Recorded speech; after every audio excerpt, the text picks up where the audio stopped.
bakunzi b'umuco wera kandi dusuye kubaha kaze kuri ishene yanyu nziza yama ibategurira intahe buri kanya. Rero none umunsi twabaronkeye umushitsi aratangura atwibwira, atubwira akazina, atubwire ahasengera, hanyuma tuce tumuha ijambo ashishikare kutubwira ivy'Imana yakoze, twumve ubushobozi bw'Imana ingene bumeze. None rero turamuhaye kaze mukozi w'Imana. Ntanguye kora musa mwese mu izina rya Yesu Kristo umwami wacu. Jewe nitwa Nayigiziki Jonathan, nkaba ndi umukristo mu ishengero rya Pantekote Nyakarambo, ishuri ni Kagimbu, ubwiriza ni Muka, misioni ni Kiremba. Ibikorwa sanzwe nkora, ndi umudiyakoni mu ishengero ni Bujumbura, naho nkaba nsanzwe ninjirira mu ishengero rya Pantekote mu Gikoto. Yesu nabahezagire.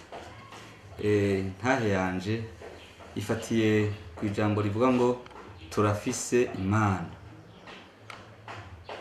Turafise Imana kuko Imana yacu ni Imana ikora ibikomeye, ni Imana ikora ibyoroshe, ibuze ibimeze nk'ibitandara, ibuze ibimeze nk'ibintu bimeze nk'amabuye.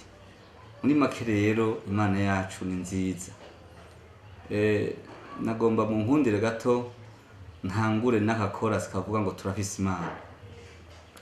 Turafise Imana uko biri kose, turafise Imana yamiri kumwe natwe.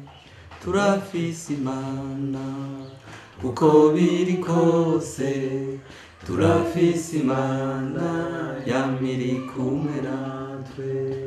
Turafise Imana uko biri kose, turafise Imana yamiri kumwe natwe. Turafise Imana uko biri kose, turafise Imana yamiri kumwe natwe. Murakoze. Hanyuma jewe aho nsanzwe mba ino i Bujumbura, turafise ukuntu twavuganye n'abanyi imisi yose imbere yuko tuja kuryama. Turasenga Imana, tugakoranira hamwe abanyarupangu isaha ya 2:00, tugasenga Imana, tukiragiza Imana, nuko Imana ikacibana natwe muri iryo joro. Rero hariho umwigeme umwe yamanutse arazi ni Bujumbura avuye ruguru, araza nkuko abandi bose baza guhaha canke baza kurondera agafaranga ino mu gisagara. Uwo mwigeme ashitse asanga turasenga, acabana natwe uko ntawe twimira, ntituvuga ngo nakana kijusha ntakijijwe. Turakira abantu bose, tukiragiza Imana imbere ko dusenga Imana. Hanyuma rero ayo masengesho aramuryohera, arabana natwe, aranezerwa no gusenga kwacu. Hanyuma rero mbere haragera igihe arafata ingingo, araja kwihana mu ishengero rya Pantekote. Arihana, arakizwa. Amaze kwakira Yesu umwami n'umukiza, Satani aca arashavura. Amaze gushavura aca muteza ibyago. Hanyuma rero amaze kumuteza ibyago, twebwe two turasenga twagiye tubona umwigeme atanguye kubyimba inda, zatubona inda iriko irakura. Biradutera amakenga, ntitwamenye ivyo ari byo, kuko twagira duti ivyo byose ari bungenzi. Kandi wari wese yamubona akabona inda yiwe ngene itera ipande ngene ingana, uyazi n'abantu bakuze kugira bati iyo nda yamwinyegejemwo, inda yamwinyegejemwo none ro ngaho iraserutse, aho nta kundi agomba kubyara. Tuca turasimba, tumutwara kwa muganga. Dispensaire hafi tumujanye ko, bamwitegereje baca baratubwira bati ni mu munyarukane mu bitaro bikuru, genda hariya muri clinique mu jane n'ingoga, uwo muntu turabona ko ahubwo agira yebaruke. Mugabo turavye ku myaka yari afise tukabona umengo bikatuyobera. ca turamujana muri clinique, tumushikanyeyo barapima barabura, basanga nta, baratubwira ko atandafise, barapima baragira yandi ma examen yose basanga nta n'izindi ndwara babona, baratubwira ati umurwayi wanyu ati eka nta ndwara tubona. Hama rero bukeye ca turafata ingingo, turavugana n'uwamukoresha, ndamubwira nti mutahane tuje gusenga Imana, turafise Imana yerekana ibintu vyinyegeje. Hanyuma rero tumushikanye mu rupangu, dufata umwanya wo gusenga, turasenga twe tukaguma tubona yanda ipanda, tukaguma tubona inda ipanda, biromarako nk'imisi nk'itatu ine. Mu nyuma niho nafata umwanya ntanabwiye n'abagenzi, ndavuga nti jewe reka nisonzeshe nje imbere y'Imana, fata umunsi wose ndi imbere y'Imana ndabe ko hari ico Imana yodukorera.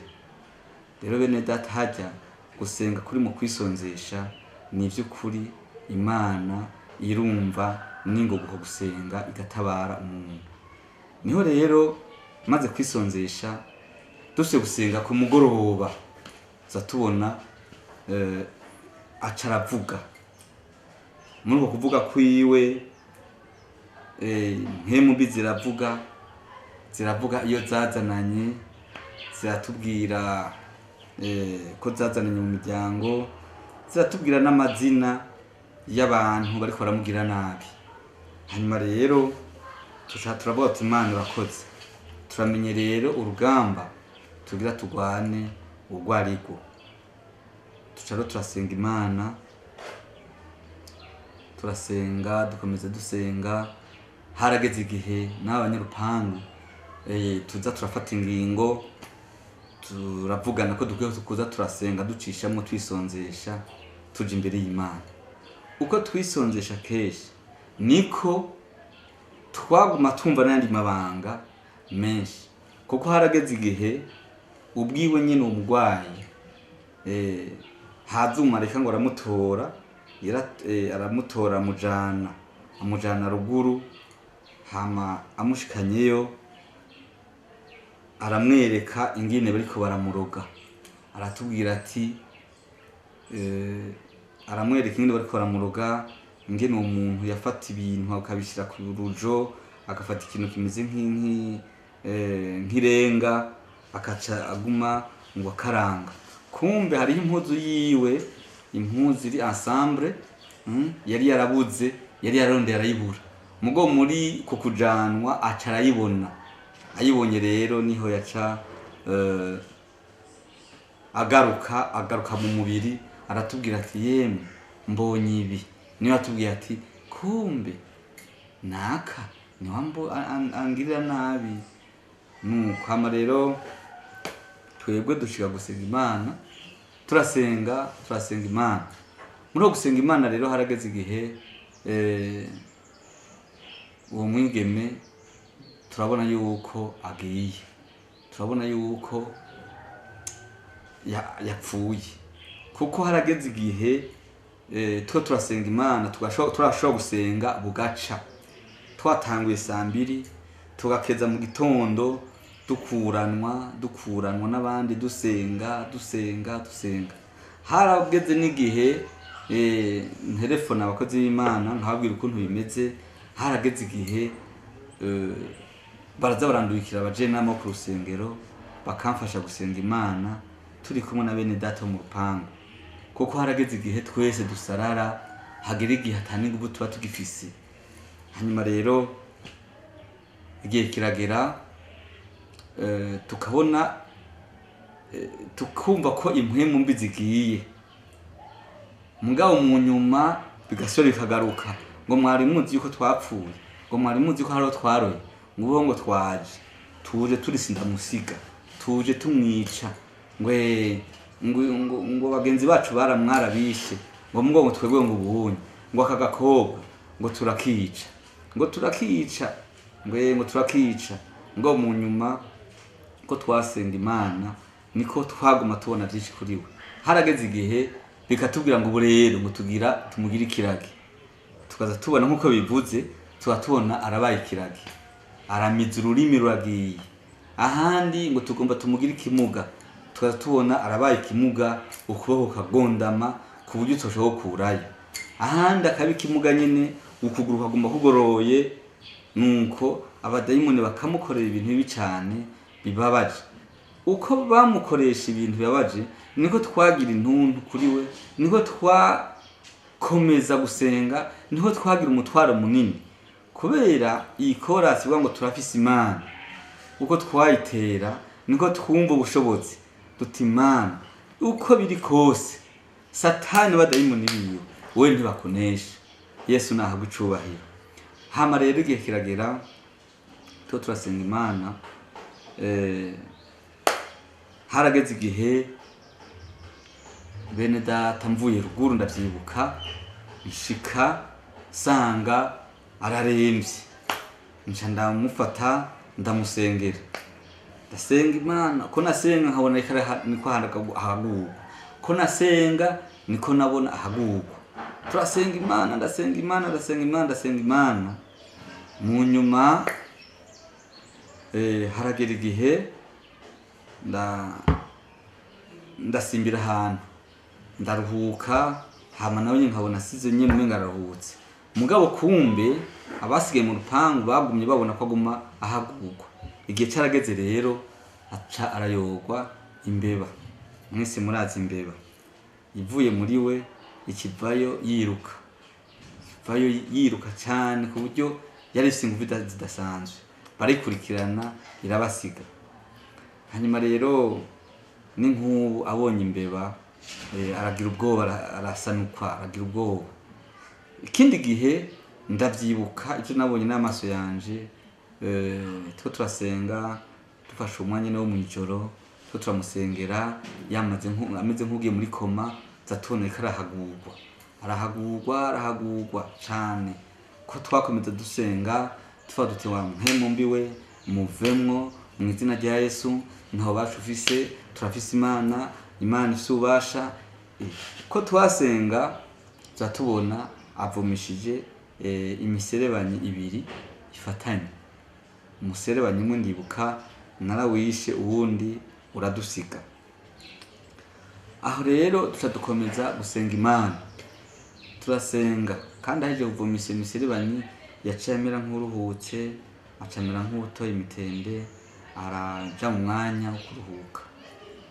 Hanyuma rero gihe carageze dukomeza gusenga Imana.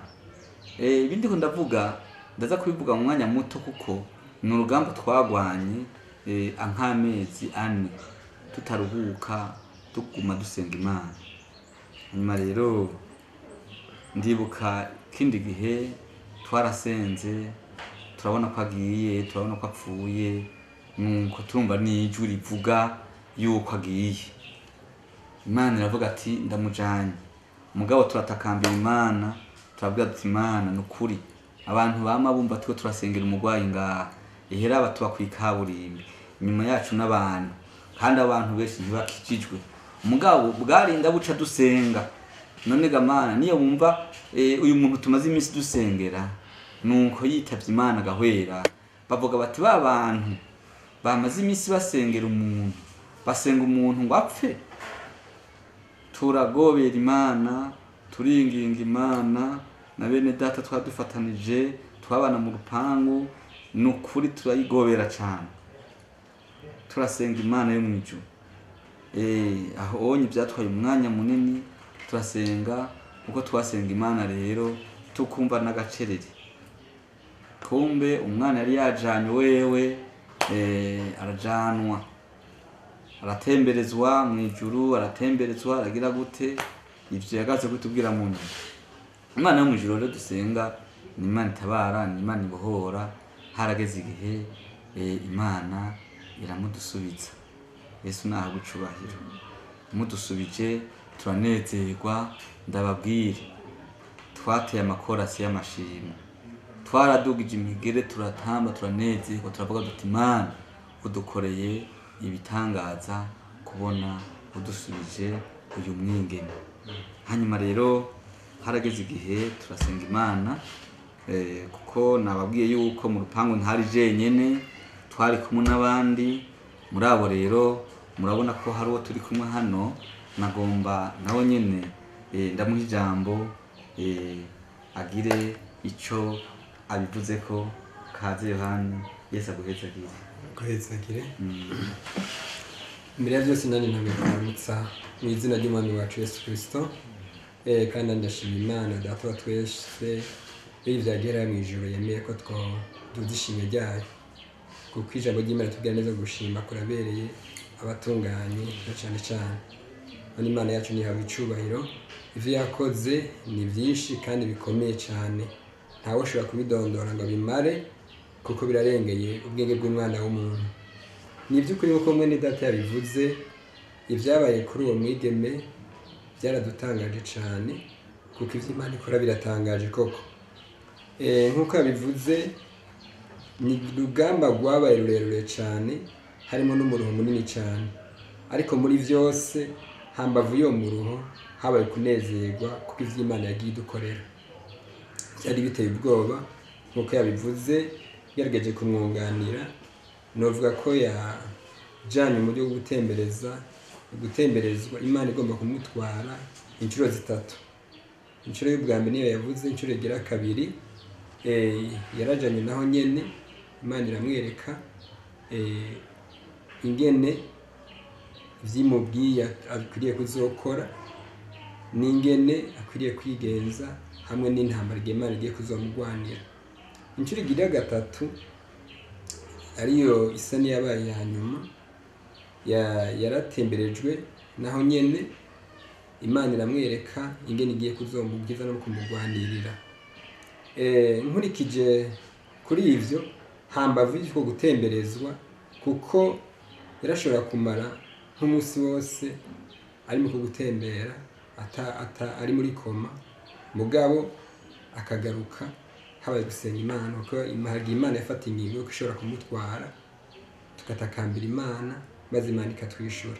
Hagera Imana yacu ni nziza cane, iyo umuntu ayigororokeye agakora ivyo igomba nayo iramwemerera. Yesu nashimwe cane. Hanyuma ngerageje kunganira kuri ivyo ingene vyagiye bigenda, ndibuka igihe kimwe mwene data yari yaduze ruguru, hanyuma dusigana ico gikorwa, kuko twarashobora kuba turi kumwe nk'ubu, ubona wo mimenga arajyanye nko ku ntebe, mu mwanya ukazibona yaragurutse, zikamuterura apana gutambuka, zikamuterura kugira umuntu aterure ikintu, zikamurwa nk'ahariya, utabaye hagufira ngo uce umufata ugasubira kumubona. Ariko Imana Data wa twese yagejeje kutugwanira urwo rugamba, rwa rugamba rudasanzwe. Tumaze kumenya intambara tugwana iyo ariyo, Imana yaciye inkomezi zo kugwana urwo rugamba. Nta waruha, naho waruha ngo nturushi, Imana yaguye inkomezi gushobora kugwana. Bica bigenda neza cyane, ko mu masengesho ariyo ubushobozi, kandi iyo umuntu yizeye havamo ibitangaza bikomeye cyane. Yesu nashimwe cyane. Nko kuri bene data nobwira bari mu ntambara n'abari mu bibazo bitandukanye, ndagomba ndababwira yuko mu Mana hari intsinzi. Uwizigiye Imana, Imana hari imutetereza. Yesu nashimwe cyane. Nagiye mbona rero ibikomeye kuri we bitangaje, nk'uko yabivuze, dutanguye amasengesho kandi nawe yari yakunda, ariko tumaze gutangura kubera izo mpemu mbi zari muri we, wazubona atanguye gucira akavumesa, kuko zaba zumvise ubushobozi bw'Imana, zikajya zimugirira nabi, atangura kuyogwa. Niho mwumvise aho hagera igihe akayoberwa imiserebanyi canke imbeba canke ibindi. Imana idufashe cane. Kandi igihe cyose bibaye uko yacamera nk'uravye, akacamera nk'upfuye, akacamara umwanya utari muto ari muri koma. Yesu nashimwe cane. Rero ivyo yakoze Imana hagati muri twebwe, n'ukuri turashimiye, yakoze ibikomeye cane birengeje atawoshobora kubivuga, kuko n'urugamba Imana yadukoresheje hafi amezi arenga 5. Urumva, mu gatondo no ku mugoroba haragera igihe ukarondera ije ukaribura, bugace mu gatondo udashobora kuvuga, atanumwe avuga mu rupango, abantu bagatoto kumva ko bagwira ngo mwese muragwaye grippe. Imana yacu ni nziza, ntaturwaye grippe tuzokira, kandi ivy'ukuri twarakize cane. kuko hambavu y'ivyo dufise umunezero mwinshi cane umubonye uwo mwana ameze neza cane kandi arashima Imana kandi n'umukozi w'Imana Yesu nashimwe. Hanyuma hamwe n'ivyo nongeye ko kuco Imana yadukoreye kuri we gitangaje kandi ndetse giteye ubwoba. Ndibuka iryo joro Imana igiye kudutabara kuko harageze igihe washobora kuvyuka ubona amenga arakomeye ukazibona abaye ikimuga, ukuguru ntagorora, ukuboko ntagorora, ikindi gihe ukazibona abaye impumyi ntabone utamufashe ukuboko, ntabone ikintu na kimwe, ikindi gihe akaba ikiragi ntavuge, urumva atashobora kubora ururimi no kurya ntiyarya, yacabaho uko nyene ameze uko nyene gusa. Ariko ivyo vyose Imana yatugwanira intambara, tumaze kunya urugamba tugwana urwo arirwo, Imana iragenda ducira inzira yaduha n'inkomezi rwose ushobora kurwana urwo rugamba. Nuvuga nti si inkomezi zacu kabisa kuko byari bimeze nta muntu ushobora kurwana urwo rugamba rw'inkomezi ziwe, ariko kubw'ubushobozi bw'Imana turahangana n'izo mpemu mbi, kuko yari umuntu iyo zimufashe ntamwe yamura abantu bane ntimwashobora kumufata ngo bikunde, yarabadugana mwese, ariko kubw'ubushobozi bw'Imana, Imana ikagenda itugirira neza turwanira iyo ntambara kandi we nyene Imana ikamutabara.